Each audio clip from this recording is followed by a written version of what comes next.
Randy Newman has had an interesting career. To some, he's the Toy Story guy who writes the music for all the Pixar movies. Others view him as a great satirist and accomplished songwriters for other acts in the late 60s and early 70s, and the author of one of the greatest albums ever recorded, Sail Away. If you're a Laker fan, you might know him as the guy who sang the anthem to the City of Angels that plays every night at Staples, and led way to this weird moment that I and I alone find hysterical for some reason.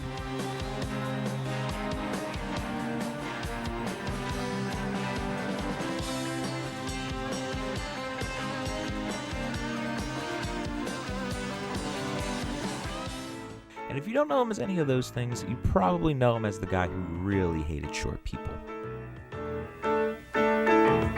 Short people got no reason.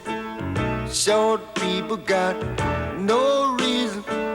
Short people got no reason to live. They got. Unlike most pop songwriters, Newman wrote many of his songs not in his own voice, but in that of a character. Short People was his biggest hit, and even with the bridge section that spells out the song for those who aren't the quickest, it was misunderstood as a serious manifesto against the vertically impaired. However, this controversy caused the song to reach new levels of success it might not have otherwise. For the first time in his career, Newman, who had been a musician's musician up until that point, had commercial expectations. How did he respond? Born Again. The album cover had Newman in faux kiss makeup with dollar signs on his eyes. The production on all these songs is a bit glossier, but Randy Newman can only really write Randy Newman songs, and lightning didn't strike twice. Newman would head over to film to score Ragtime before releasing Trouble in Paradise. So why am I telling you all this? The Newman album Trouble in Paradise features the song My Life is Good, which features a final verse that requires the context of Newman's flirting with success to truly appreciate. Just this morning, my wife and I went to this sort of a hotel in the hills. That's right, the Bel Air Hotel, where a very good friend of ours happens to be staying. And the name of this young man is Mr. Bruce Springsteen. That's right. Yeah, we talked about some kind of woodblock or something, and this new guitar we like. You know what he said to me? I'll tell you what he said to me. He said, Rand, I'm tired.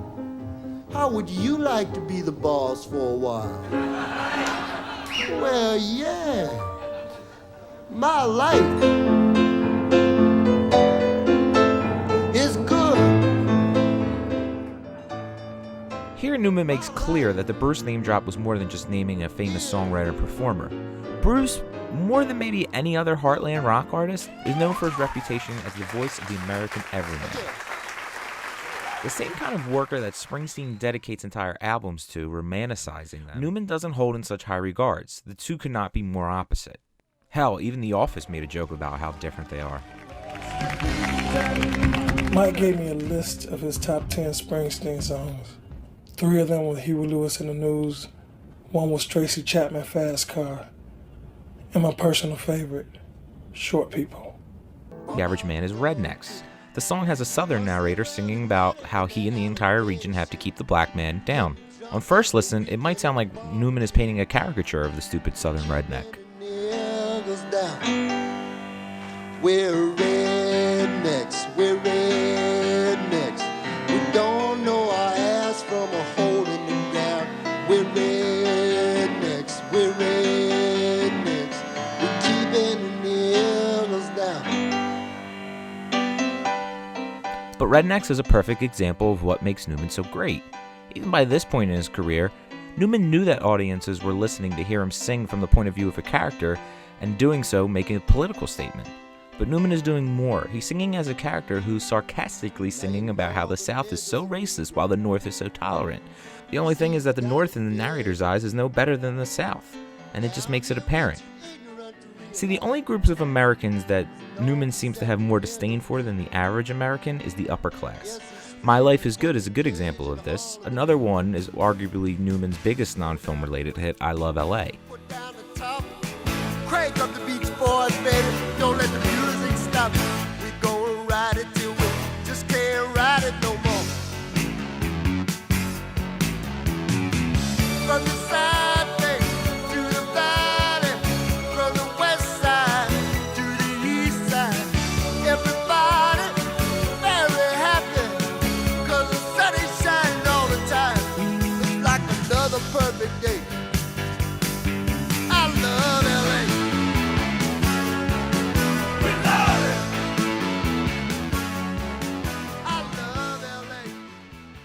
I Love LA comes off as a happy celebration of Southern California, and on one level, it definitely is. There's some kind of ignorance LA has that I'm proud of. The open car, the redhead, and the Beach Boys. The night just cooling off after a hot day. You got your arm around somebody. But that ignorance means there's something to be ignorant of. In this case, the bum and the poverty and the darker side that the city's less fortunate deal with. Look at that mountain. Look at those trees. Look at that bum over there, man. He's down on his knees. Look at these women. Ain't nothing like them nowhere. This song, arguably more than any other in his catalog, blurs the line between Newman and the narrator of the song. Whether Newman is in fact the ignorant Californian who only cares about his life of luxury, or a character, it still shows that Newman will take the piss out of anyone, privileged or not. So while Newman sees being able to connect the American public and produce hit songs as something he would like, he's accepted that that's not him. He realizes that his songs lack the pop sensibility and listenability that Bruce Springsteen and the Beach Boys had. He's flirted with success, and when he has had it, it's been unexpected and hard to replicate. Randy Newman isn't for anyone. In fact, he's for no one, but that's what makes him so damn great.